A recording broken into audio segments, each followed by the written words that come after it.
बिस्मिल्लाह करें जी। अच्छा जी, बिस्मिल्लाहिर्रहमानिर्रहीम। पहले तो मैं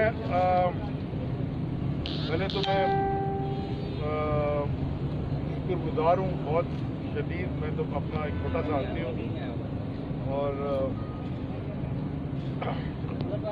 ये जितने दोस्त मेरे भाई आए, ख़ास तौर पे पोर्ट कासिम से, कुरंगी से, KPT से और ख़ास तौर से डिफेंस से भी, चलो पूरे कराची से जा जाए, लेकिन ख़ास तौर पे मेरे हल्के से जो लोग आए हैं 104, वेरी गुड, PS 104 और PS 103 दोनों, NA 244 से, और बाकी जितने भी लोग हैं सारे मीडिया, आप सबका भाई पीछे हो जाओ यार, थोड़ा पीछे हो जाओ भाई, थोड़ा पीछे हो जाओ, वो पीछे से आपको क्या।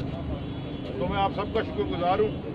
मैं तो ये डिज़र्व नहीं करता, लेकिन ये हमारे जो ख़ास तौर पे वो जो हमारे डॉक के वर्कर्स हैं, KPT के भी और पोर्ट कासिम के भी, उनको पता चल गया और उन्होंने सुबह से मुझे दोपहर से शुरू कर दिया मैसेज करना कि हमारे हैं। तो गुल नमरोज़, वो आपका भी शुक्रिया, आरिफ जसून आपका भी, और वो किधर है हमारा सर, अरशद इधर, हाँ बैठा हुआ है, सब आपका भी शुक्रिया।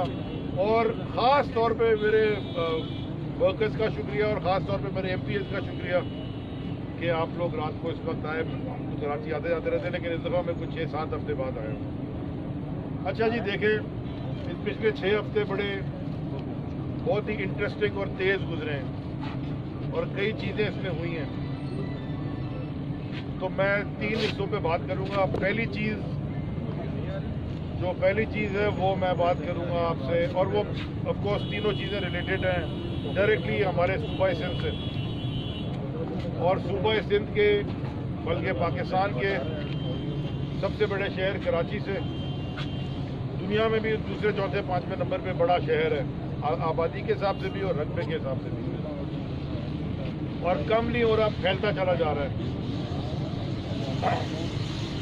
देखें जी, जो चीज़ें GIT ने रिवील की हैं और जो GIT आपने पढ़ी है, आप वो अलग बात कर लें कि पार्ट 1 और पार्ट 2 मैंने रिलीज़ किया। मैं सिर्फ पार्ट 1 की बात करता हूं जो ऑफिशियली खुद सिंध हुकूमत ने रिलीज़ किया, जिसमें उज़ैर बलोच की GIT भी है, निसार बुराई की GIT भी है और बल्दिया फैक्ट्री फायर की GIT भी है। यार एक मिनट यार प्लीज मेरे भाई, पहले मैं बल्दिया फैक्ट्री की GIT से शुरू करता हूँ। मैं बल्दिया फैक्ट्री की GIT से शुरू करना चाहता हूँ। बल्दिया फैक्ट्री के अंदर 350 लोगों को जला के राख कर दिया गया, जिंदा जला के राख कर दिया गया। उसकी GIT की जो कंक्लूजन है, उस GIT की कंक्लूजन में ये लिखा है कि सिंध पुलिस ने इन्वेस्टिगेशन गलत की है, सिंध पुलिस ने, और दोबारा FIR काटी जाए और दोबारा इन्वेस्टिगेशन की जाए। तो क्या सिंध हुकूमत, जिसके पास ये खानों में तहखानों में छुपा के GITयाँ रखी थी और अवाम के टैक्स पेयर के पैसे पे GIT बनती है, तो क्या सिंध हुकूमत ने उस GIT के ऊपर कोई अमल किया? क्या दोबारा सिंध पुलिस ने इन्वेस्टिगेशन शुरू की? क्या दोबारा FIR कटी? नहीं कटी।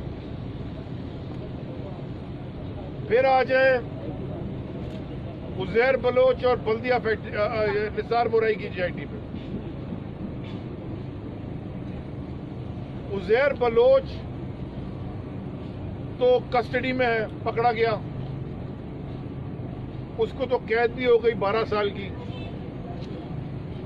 लेकिन उज़ैर बलोच के जो सहूलतकार थे, जो उज़ैर बलोच जिनके लिए ये काम करता था, जिन्होंने उज़ैर बलोच बनाया, वो असेंबलियों में बैठे हैं, वो बजट पे तकरीरें कर रहे हैं असेंबली में। जीआईटी में लेकर कत्ल कराते थे, वो बजट सिखाएंगे, वो बजट पे तकरीरें फरमा रहे हैं। यहां पे सिंध असेंबली में भी बैठे हुए। और जो बातें मैं आपसे कह रहा हूं, मैं याद दिलाना चाहता हूं। लोगों ने कहा भूल जाएंगे, मैं भूलने नहीं दूंगा ये जीआईटी। इसको पाए तकमील तक पहुंचाएंगे। ये ना समझेंगे अगर 15-16 दिन मीडिया में चला और बीच में गैप आ गया कि भूल गया, नहीं भूलने देंगे इंशाल्लाह। इमरान खान की जो क़यादत में 20-22 साल के बाद हम यहाँ पहुंचे हैं, हमारा जो बेसिक नारा था वो ये था कि एहतसाब के कटहरे में सबको खड़ा करना है। ये ना समझे कि इमरान खान इनको माफ कर देंगे, ये गलती भी ना करना। देखो एनआरओ नहीं मिलने वाला जो आप फैटिव में लगे हुए थे कि जी हम आपके साथ फैटिव के बिल्स या जो बिल्स आए हुए थे मुल्क को ठीक करने के लिए कि वो फैटिव कहते थे साइन करेंगे जी आप हमारे लिए ये जो 37 कवानीन है नैब के उसमें से 34 गायब कर दें, फिर हम आपको दे देंगे। ये ना समझना, क्योंकि सजा और जजा का निजाम इमरान खान का तो नहीं बनाया हुआ, वो तो अल्लाह का दिया हुआ निजाम है, उसको तो कोई बदल नहीं सकता। या सजा और जजा होती है रिवॉर्ड एंड पनिशमेंट, या truth and reconciliation. Truth and reconciliation क्या होती है, उसके भी बड़े मॉडल हैं।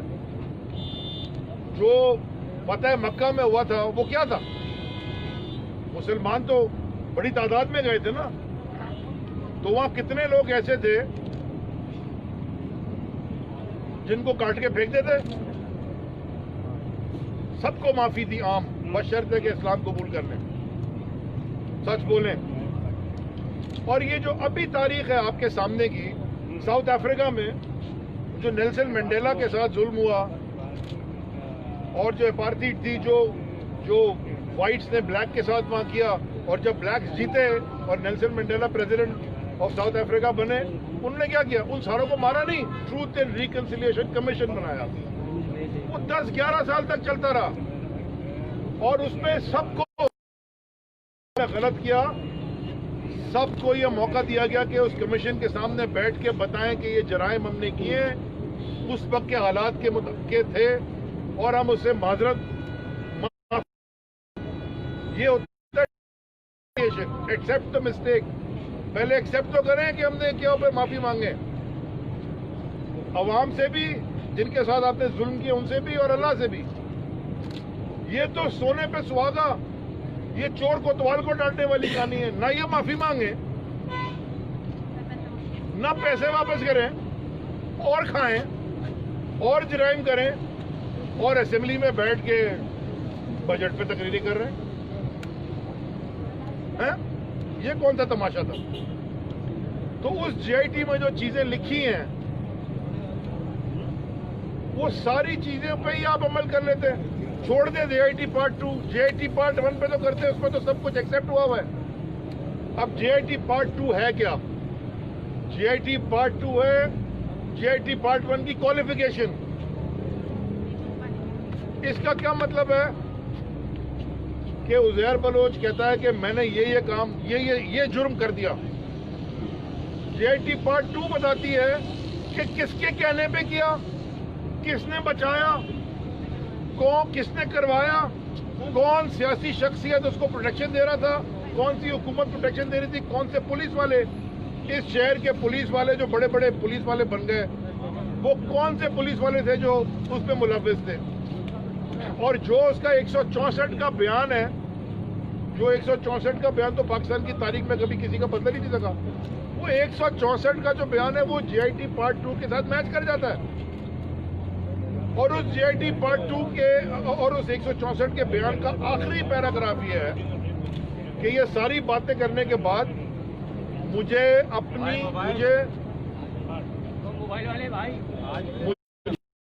मेरी थोड़ा पीछे हो जाओ प्लीज, मुझे और मेरे खानदान को उज़ैर बलोच का बयान है 164 का, डिस्ट्रिक्ट मजिस्ट्रेट साउथ के सामने दिया हुआ कि मुझे सच बोलने के बाद मुझे और मेरे खानदान को आसिफ जरदारी से जान का खतरा है। आपको कोई ये कह रहा है कि इमरान खान से किसी को जान का खतरा है? ये तो कोई नहीं कहता कि मुझे इमरान खान से मुझे जान का खतरा है। ये तो कोई नहीं कह रहा। क्यों नहीं कह रहा? इमरान खान ये काम नहीं करता, ना पीटीआई ये काम करती है। ये काम अल्ताफ हुसैन करता था लंदन में बैठ के। वो भी एक माफिया था जिसके साथ कराची वालों ने लड़ाई की और 2018 में फाइनली इनको डिफीट किया, हरा दिया। खुद ही हारने लग गए थे वो अपनी हरकतों की वजह से तो। और दूसरा ये आसिफ जरदारी और इसके राइट लेफ्ट पे जो उसके घूम रहे होते हैं, बूट पॉलिशर जो पैसे लेके सेनेट के इलेक्शन जीतते हैं, जो तबाही इन्होंने अंदरूने सिंध में की है, तो आपका मीडिया कराची से आगे कम जाता है। जो ये काम वहां कराची में करते रहे हैं, वही काम सक्कर और लड़काना और बाकी जगहों में करते हैं, वहां पकड़ा नहीं जाता। और वो देखिए मौसूफ को, वजीर तालीम है, सूबाई वजीर तालीम है मौसूफ, और उनकी माशाल्लाह जबान देखिए, सवाल पूछने पे गाली से जवाब देते हैं। और आज तो धमकी दे दी मुझे और मेरे चहीतों को। अब ये सारे मेरे चहीते हैं, ये सबको आपको धमकी दे दी उसने। अली भाई आप पे जान निशान है। ये अली जैदी के और उसके चहीतों को धमकी दे रहा है ट्वीट करके। तो मैंने सोचा आज ही धमकी दी, आज ही आ जाऊं कराची। ये भी बता दूं आपको इंशाअल्लाह कि कल मैं अपने हलके में जा रहा हूं।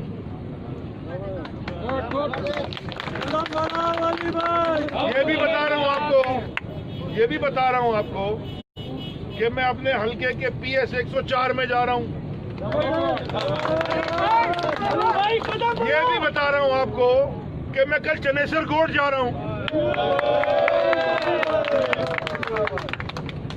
तुम अगर ये समझते हो कि हम धमकी से डरते हैं, भाई साहब, मुसलमान का ईमान क्या होता है जब वो हक पे खड़ा होता है?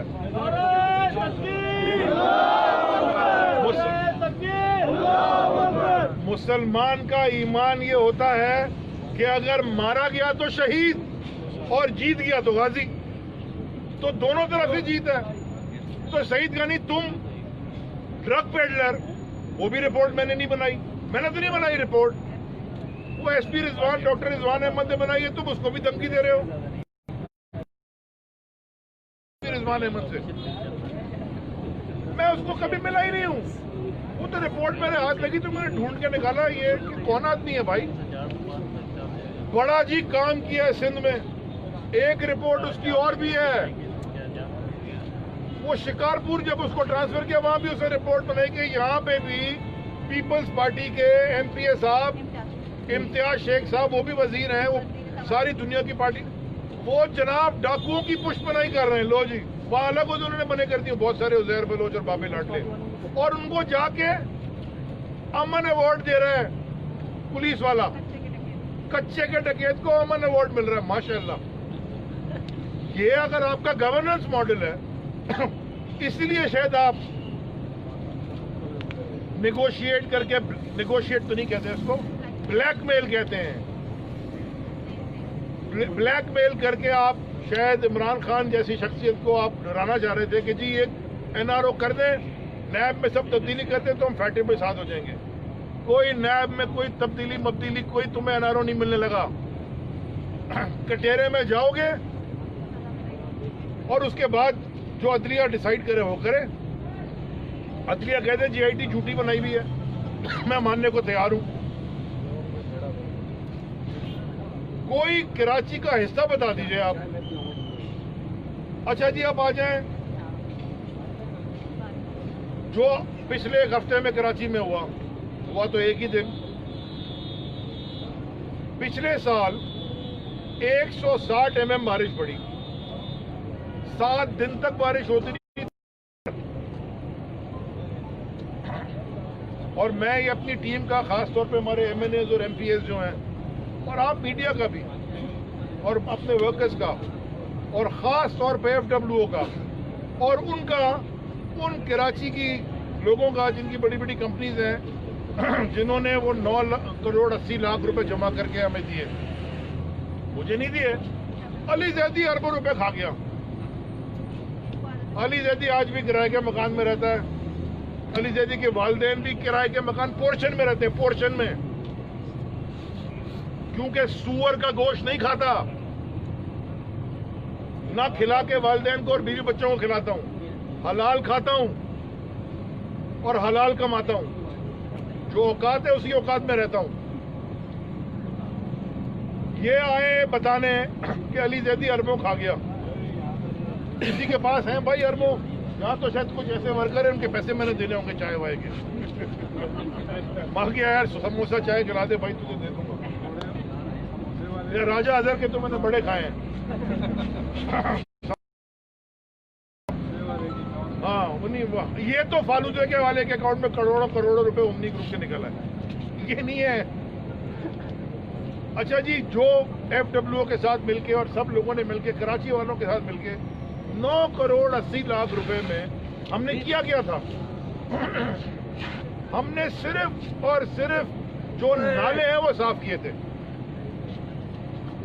गुज्जर नाला, महमूदाबाद नाला, औरंगी नाला, लियारी नदी और उसके साथ छोटे छोटे नाले, मलीर नाला, कुरंगी में जाके हमने सिर्फ नाले साफ किए थे भाइयों।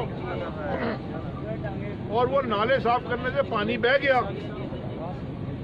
मई के आखिर से और जून के या पहले हफ्ते से मैं मीडिया के ऊपर, सोशल मीडिया के ऊपर आपके सामने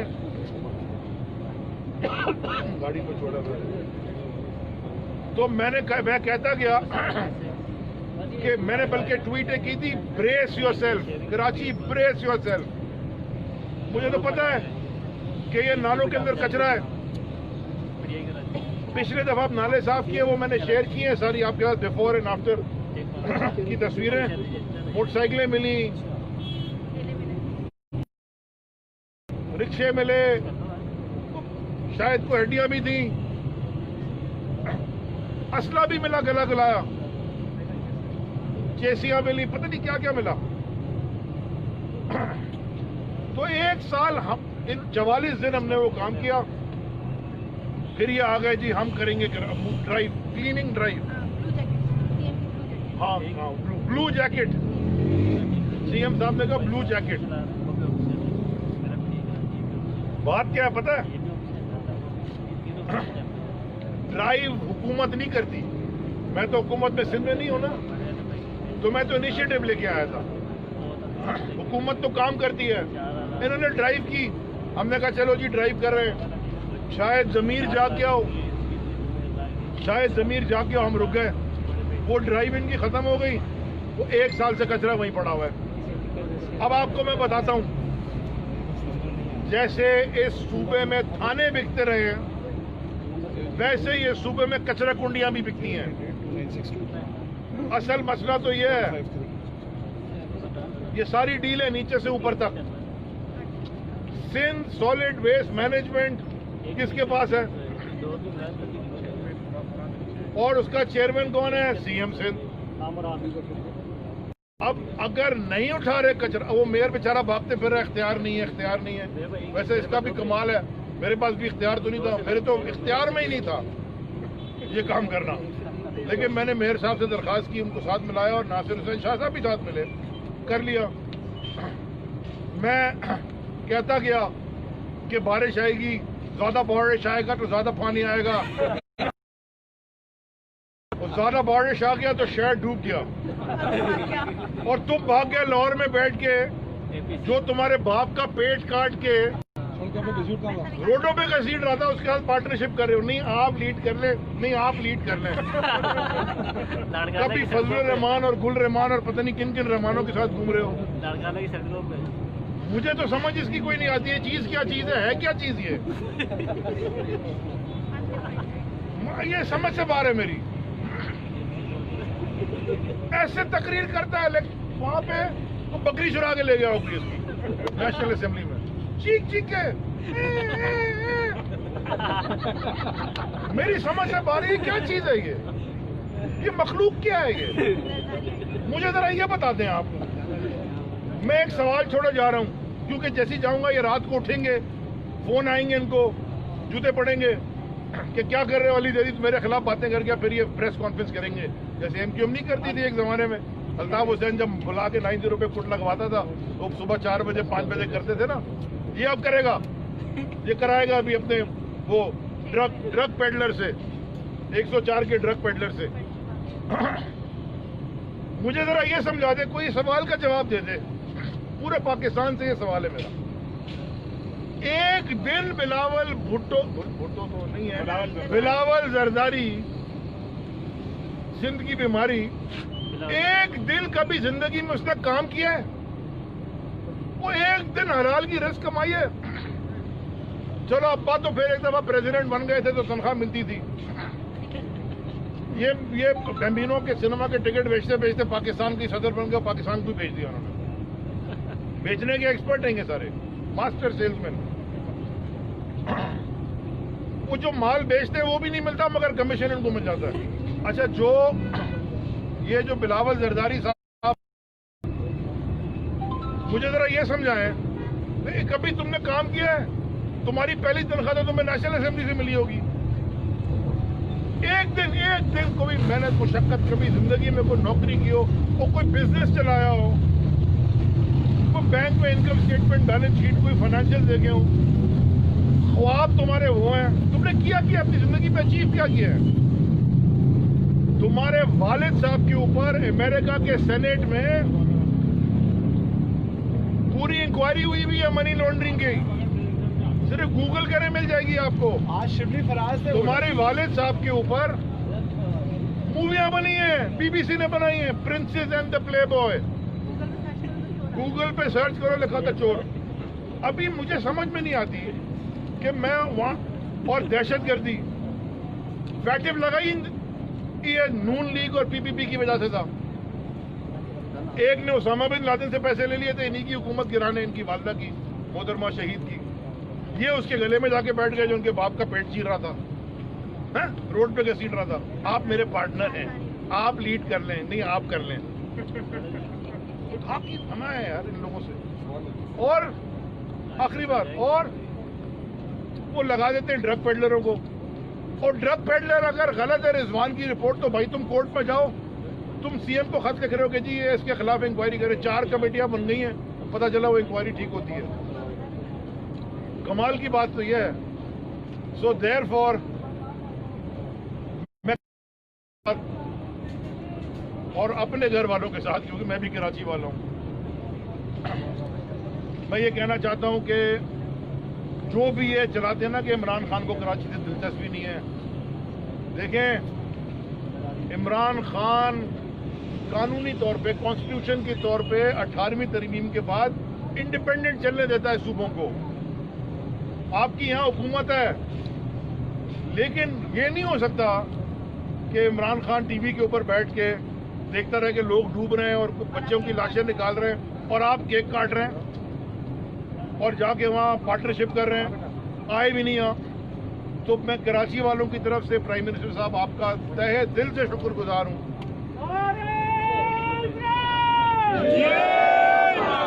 तहे दिल से शुक्रगुजार हूं कि आपने ये काम एक प्रोफेशनल ऑर्गेनाइजेशन को दिया। लास्ट ईयर एफडब्ल्यूओ कर चुकी थी, इंशाल्लाह इस दफा एनडीए में मिलके उनके साथ कम से कम एक दफा इस शहर को दोबारा, चलो लास्ट ईयर ये था ना कि कचरा हमने उठाया साइड में फेंक दिया, तो तुम साइड से उठा के ले आते।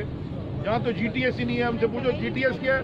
आपको पता है जो जीटीएस, जो इन्होंने कागज दिया था मुझे जिसमें लिखा था ये जीटीएस है, वो 2 जगह तो बिल्डिंगें बनी हुई है, मैं वो कचरा डाल दूँ। जीटीएस होता है गार्बेज ट्रांजिट स्टेशन, मैंने आपके कमरे में कचरे का डिब्बा होता है ना, वो कमरे का जीटीएस होता है। फिर वो डिब्बा ले जाके बड़े डिब्बे में डालते हैं, फिर बड़े डिब्बे में डालते हैं। यहाँ तो कचरा कुंडी जो जीटीएस है छोटे छोटे, वो तो आप बेच के खा गए। सो देयरफॉर मैं आखिर में बहुत शुक्रगुजार हूँ प्राइम मिनिस्टर साहब का, पूरी वफाकी काबीना का, कि उन्होंने ये इक़दाम लिया। इंशाल्लाह ये, क्योंकि फिर मानसून तो अभी चल रहा है, बारिश भी आ सकती है, हम एक दफ़ा साफ करके देंगे। अल्लाह करे कि ये उसको मेंटेन कर लें, अल्लाह करे कि मेंटेन कर लें। और 140A के तहत भी मैं असद उमर और फैसल वाडा हम जा रहे हैं सुप्रीम कोर्ट में, ताकि बल्दियाती निज़ाम को भी परमानेंटली, ताकि इख्तियार के लिए कोई ना रोए। अली भाई ये बता दीजिएगा, शिबली फराज ने जिक्र किया है कि फजल रहमान से मुलाकातें होती हैं और गुल रहमान से। फजल रहमान को तो जानते हैं हम, गुल रहमान कौन है जिनसे मुलाकात है? ये मैं शिबली साहब से पूछूंगा। गुल रहमान लोकल है कि इम्पोर्टेड है? बिकॉज यहाँ तो बहुत सारे नहीं, आपको इसका इल्म नहीं है? मुझे कोई नहीं, मैं नहीं जानता। मैं नहीं जानता, बिलावल वाले गुल रहमान को नहीं जानता। तो शिबली फराज साहब ने कैसे? अली से पूछ के बताऊंगा आपको। सुप्रीम कोर्ट के मुझे पहले बताया वो लोकल हैं, लोकल असेंबल्ड है, इम्पोर्टेड है, पता नहीं चल रहा मुझे। अच्छा ये बताइएगा अली साहब, सुप्रीम कोर्ट ने एनडीएमए के हवाले से बड़े सख्त रिमार्क्स किए हैं और ट्रांसपेरेंसी के हवाले से कुछ उनके प्रोजेक्ट, उन पर सवाल भी उठाए हैं। अब एनडीएमए दोबारा इंगेज कर रहे हैं, आप राज्य में ट्रांसपेरेंसी को कैसे इंश्योर करेंगे इसके बारे में? देखिए, सुप्रीम कोर्ट ने अगर सवाल उठाए, वो सुप्रीम जुडिशियल बॉडी है पाकिस्तान की, वो किसी पे भी सवाल उठा सकते हैं और आई एम श्योर कि वो कोई इशू नहीं होगा, वो जमा करा देंगे। वो सवाल उठाए ना उन्होंने, इल्जाम तो नहीं लगाया। और मैं आपको बता दूं, मैं भी सवाल उठा रहा हूं। इल्जाम तो जीआईटी में लगे हुए हैं, इल्जाम तो पुलिस वाले लगा रहे हैं, मैं तो सवाल उठा रहा हूं। उससे मुझे गालियां, मैं तो सवाल उठा रहा हूं। मैंने तो आपसे ये कहा कि भाई आप कटहरे में खड़े होंगे इंसाफ के, ये तो नहीं कहा फांसी के फंदे पर चढ़ेंगे, पर इंसाफ के कटहरे में खड़े हों, अपने आप को साबित करने कीजिए। इल्जाम गलत हैं, वो चले जाएं, कहते हैं सुप्रीम कोर्ट जीआईटी गलत थी, उज़ैर बलोच बहुत अच्छे आदमी थे और कुछ भी नहीं किया। ये प्रेशर में कब हो सकता है सुप्रीम कोर्ट ये फैसला? मैं तो सुप्रीम कोर्ट का जज नहीं हूँ, मैं तो सिर्फ ये देख रहा हूँ कि उसमें लिखा गया है जीआईटी में, उसके हिसाब से मैं बात कर रहा हूँ। आप कह, हाँ मुझे ये जरूर पता है, जो मैं इल्जाम लगा रहा हूँ मुझे पता है कि केपीटी की बड़ी सारी जमीनें इन्होंने कब्जे करा के पता नहीं क्या कहीं नहीं किया मैंने, जो एमपीएस की थी, वो तो मुझे पता है। उसका इंशाल्लाह मैं आपके सामने डेटा रखूंगा। अली साहब ये बताइएगा कि आप एनडीएमए को यहाँ पर मदऊ कर रहे हैं और गवर्नर सिंध की जो है वो क़यादत में टीम बन रही है, तो क्या कोई मुतबादिल गवर्नमेंट काम करेगी सिंध में? हम तो जी अभी तो गवर्नमेंट है ही नहीं सिंध में। आपको कोई गवर्नमेंट नजर आती है? तो 3 घंटे की बारिश में पूरा शहर डूब जाता है, गवर्नमेंट कहाँ है? आपको इंटीरियर में गवर्नमेंट नजर आती है? अंदरूनी सिंध लाड़खाना में गवर्नमेंट नजर आती है? ठेले पे जा रहे हैं बेचारे लोग अस्पताल, कुत्ते के काटने में लोग मर गए, दवाई नहीं है, कहते जी फेडरल गवर्नमेंट ने देना है। तो भाई हेल्थ तो 18वीं तरमीम के बाद आपका गवर्नेंस है किधर? स्कूल आप चले, कल आएंगे ना इंशाल्लाह। मैं जब कल चनेसर कोट जाऊंगा, मैं आप सबको मीडिया को बता के जाऊंगा मैं जा रहा हूं, और मैं चनेसर कोट के स्कूल दिखाऊंगा आपको। वजीर तालीम है, मैं उनकी गली दिखाऊंगा आपको। रात कुछ हो सकता है मैं उनकी गली में ले जाऊंगा, दिखाऊंगा उनकी गली कैसी है। हो सकता है इसी चक्कर में रात को झाड़ू पोछा लगा के चूना वूना करते सफाई करते। कमाल की बात है। सो यहाँ गवर्नमेंट है कहाँ? हम तो सिर्फ आवाम की, कराची की, खास तौर पे कराची वालों की रिलीफ के लिए आए हैं कि वो खुदा ना खासा अब दोबारा जो हुआ है वो ना हो जाए। एक दफा नाले साहब को पानी तो बह जाए। अब आपको मैं जो आखिरी बात करना चाहता हूँ, सॉरी मैं भूल गया था, कि ये कह रहे थे जल्दी करो, गर्मी लग रही है सबको, आसान काम नहीं है ये लड़ाई करना। मुझे डर क्या है? जैसे मैंने बारिश के डर का कहा कि पानी आएगा, मैं आपको आज डर बता रहा हूं क्या है। अभी कोविड से जान नहीं छूटी है, मास्क मुझे पहनना चाहिए क्योंकि मेरे लेफ्ट सामने कोई नहीं, इसलिए उतार दिया। जो सबसे बड़ा डर है, मैं सारे पाकिस्तान को बताना चाहता हूं और खास तौर पे कराची वालों को, जो ये सूवेज के पानी जो घुसा है घरों में और जो ये टंकियों में गया है, खास तौर पे जो नीचे लो लाइंग एरियाज हैं कराची के, यहाँ तो बड़े बड़े घरों में भी गया, मैं तो लो लाइंग एरिया में सबकी बात कर रहा हूँ। जो ये पाइपलाइन, जो पोर्टेबल वाटर की पाइप आती है, उसमें मिला है ये जो आपको हैजा, हेपेटाइटिस और टाइफाइड और जो बीमारियां यहाँ मैं देख रहा हूँ, अल्लाह माफ करे, जो ये वबाएं आएंगी, यहाँ अस्पतालों में तो कोरोना भी चल रहा है, तो ये किधर जाएंगे लोग सारे? यहाँ तो अस्पताल जाते हुए बंदा डरता है कि जी भाई चला जाओ, मुझे कोरोना ही ना हो जाए। और ये खुदा ना खासा जब है, और ये सारी जिम्मेदार ये बेबी जरदारी है, क्योंकि ये डिफेंड करता है, कुछ करता नहीं है। लाहौर में एक तो आपका सूबा है, वहां भी देखना चाहिए, तो हमारा सूबा। लेकिन एक पहले ये भी क्लियर कर लें, जो ऐसी पीटीआई के जो माइंड सेट की, इमरान खान साहब के माइंड सेट की जब हुकूमत होती है ना, हो के बनी है, आप सिर्फ ये देखें, ये जो 22 साल की स्ट्रगल थी खान साहब की, और जो चीजें अब खुल रही हैं, जैसे कि ओमनी ग्रुप खुला, और वो गई किधर by the way Ayan Ali, गाने आ रहे हैं माशाल्लाह। अच्छा वो और ये जो सारे तमाशे होते रहे, जिस ऑफिसर ने पकड़ा था अयान अली को वो मारा गया, कोई पूछ रहा है? तो मैं ये कहना चाहता हूं कि आप सोचें कि ये थ्रेट अलर्ट हो गई जी अली जैदी को। मैं आपको शहर में घूमता रहा हूं और ये सारे कैमरामैन जो लाइटों के पीछे खड़े हैं मुझे जानते हैं। आपने कभी मेरे आगे पीछे ये बत्तियां मोबाइल, मैं तो ऐसे ही घूम रहा होता था आपके साथ। अब ये मेरे सर की चूंकि फेडरल मिनिस्टर बन गया हूं, ये सारे मेरे ऊपर जो पता नहीं ये खड़े हो गए सारे गार्ड फूड, ये थ्रेट क्यों है मुझे भाई? मैं तो सवाल पूछ रहा हूं, सवाल पूछने पे मुझे थ्रेट है। देखिए ये कोई गवर्नेंस, यहाँ रूल ऑफ लॉ नहीं है, ये रूल ऑफ माफिया है। ये गॉडफादर है, जो एक गॉडफादर था ना, वो जो लंदन में रहता है, उसकी तो छुट्टी हो गई, थोड़े दिन में वो इंशाल्लाह अरेस्ट भी हो जाएगा। ये दूसरा गॉडफादर बिलावल हाउस में रहता है। कौन से वाले बिलावल हाउस में? बहुत सारे बने हुए ना, कराची में भी बन गया, लाहौर में भी बन गया। जरा अच्छा ये भी कोई पूछ ले जरा, आप ये सवाल पूछे, मैं आपसे दरखास्त करता हूँ। वो ये जरा लाहौर का बिलावल हाउस है, इन्होंने पैसा कितने आया है? तो ये गिफ्ट में मिला है, तुम्हें गिफ्ट दिया किसने है? कौन से गोलागंडा वाले से गिफ्ट लेके आए हो? या वो ये तो मैं कह नहीं सकता ना कि वो गन्ने का रस, क्योंकि गन्ना तो ये खुद चोरी कर जाते हैं, तो गन्ने का रस तो इसी पे। तो किधर से मिला वो बिलावल हाउस लाहौर वाला? अगर बिलावल जरदारी की एसेट, ये भी मैं आपको करूंगा इंशाल्लाह, जो एसेट उसने डिक्लेयर किए हैं इलेक्शन कमीशन में, डिक्लेयर किए इलेक्शन कमीशन में एसेट 1.5 अरब रुपए के, उस जो बाहर पड़े हैं लिक्विड एसेट्स।